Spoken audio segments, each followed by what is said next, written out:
O Brasil caminha rumo a uma economia mais verde. Recentemente, o Senado aprovou o projeto de lei que cria o Programa de Desenvolvimento do Hidrogênio de Baixa Emissão de Carbono, o PHBC. Esse projeto prevê a concessão de mais de 18,3 bilhões de reais em incentivos fiscais entre 2028 e 2032 a empresas de difícil descarbonização para incentivar o uso do chamado hidrogênio verde.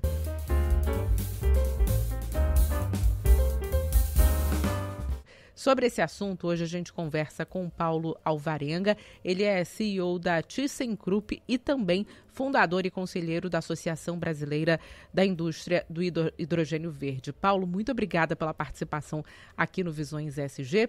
Queria que você começasse explicando o que é o hidrogênio verde e a importância da adoção dele em um momento em que a gente vive aí as crises climáticas. Luana, muito obrigado pela oportunidade. Olha, o hidrogênio verde, ele é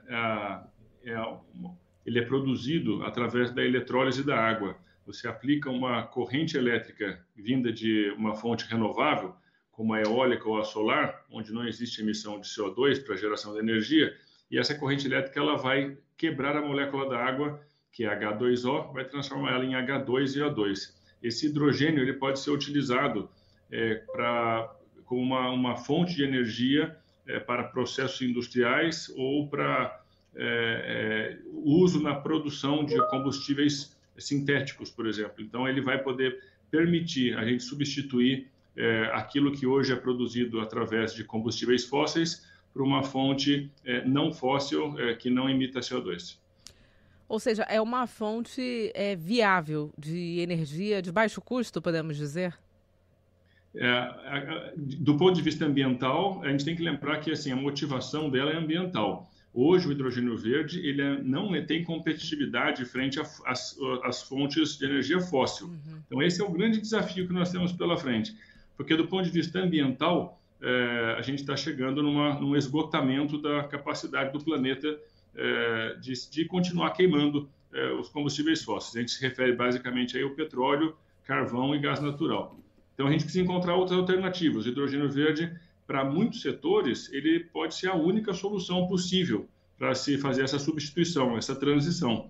Só que hoje, pelo fato dele não ter escala, ele é menos competitivo que os combustíveis fósseis, né? Lembrando que o petróleo começou a ser explorado em 1857, então a gente tem mais de um século e meio de crescimento, tem uma cadeia de fornecimento muito grande, e isso confere uma certa competitividade para essa fonte. Então, o desafio agora é fazer essa transição, ganhar escala, porque o ganho de escala vai fazer com que o custo do hidrogênio verde caia vertiginosamente nos próximos anos, para que ele possa ter um racional econômico por trás dele também. Então, as expectativas da adoção do hidrogênio verde nos próximos anos, né, é uma expectativa elevada, porque é um cenário, podemos dizer, inevitável, né? Eu acho que a minha visão é essa, que é inevitável.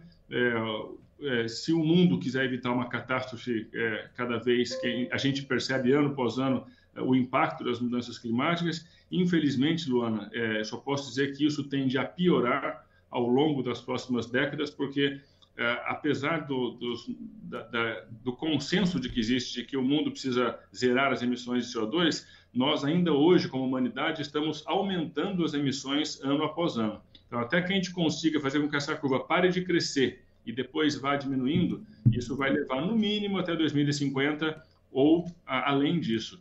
E até que, como esse é um efeito cumulativo, quer dizer que até 2050 ou após isso, vai aumentar a concentração de CO2 na atmosfera. Então, os impactos vão ser maiores.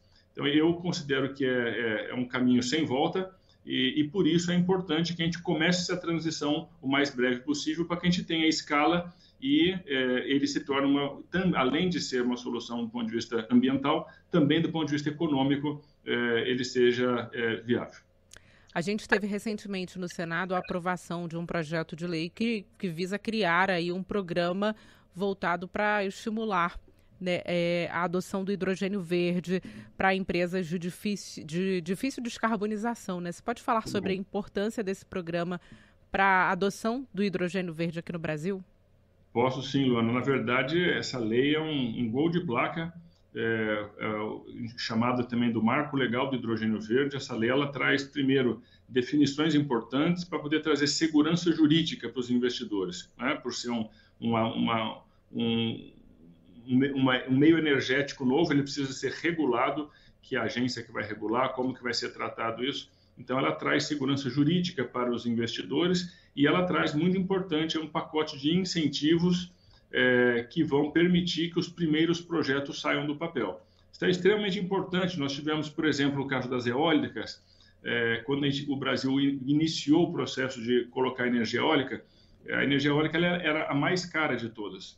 Hoje, ela se tornou a segunda mais barata. Até era mais competitiva, agora a solar está até mais competitiva do que a eólica. Mas quando ela começou, ela não tinha competitividade, porque não havia massa crítica, não havia ganho de escala. Então, o hidrogênio verde deve passar por esse mesmo processo. Eu espero agora que, ao longo dos próximos meses, o governo está trabalhando agora na regulamentação dessa lei. Eu imagino que no primeiro semestre de 2025 a gente deve ter uma regulamentação publicada, um processo competitivo deve ser estabelecido para poder a alocação desses incentivos tributários, e então eu imagino que no segundo semestre de 2025 a gente possa ter a definição dos primeiros projetos a serem executados no Brasil. Mas nós temos já algumas empresas com um projeto piloto em relação ao hidrogênio verde. Podemos falar dessas empresas que estão aí engatinhando, vamos dizer, para adoção no futuro do hidrogênio verde?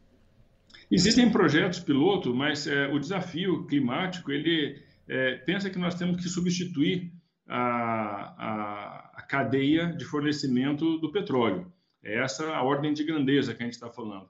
Os projetos pilotos, eles são importantes para mostrar para a indústria, para as partes interessadas em geral, de que a tecnologia funciona. Na verdade, a ThyssenKrupp, por exemplo, ela tem plantas operando já há mais de 50, 60 anos. Então, assim, para nós, a questão da tecnologia ela está muito clara, muito evidente que já está desenvolvida, e o que a gente precisa fazer agora é ter projetos de grande escala para que com isso possa trazer ganho na cadeia produtiva. Nós precisamos ter escala na cadeia produtiva para a produção das plantas, padronização, desenvolvimento de maior eficiência. Esse ganho de escala vai trazer mais competitividade. Para mim, isso é muito mais importante do que ter projetos piloto. E, inclusive, isso deveria ser um dos critérios que o governo deveria observar, porque é importante a gente escalar, ganhar escala, porque o desafio que tem para se repor, fazer a reposição dos combustíveis fósseis é muito grande. Paulo Alvarenga, CEO da ThyssenKrupp, obrigada pela participação aqui no Visões ESG, pelos esclarecimentos aí sobre hidrogênio verde. Muito gentil, agradeço muito pela oportunidade. Um abraço a todos. Visões ESG volta na semana que vem com mais conteúdo sobre essas 3 letrinhas que envolvem sustentabilidade, governança e práticas sociais. Visões ESG, investindo no futuro hoje.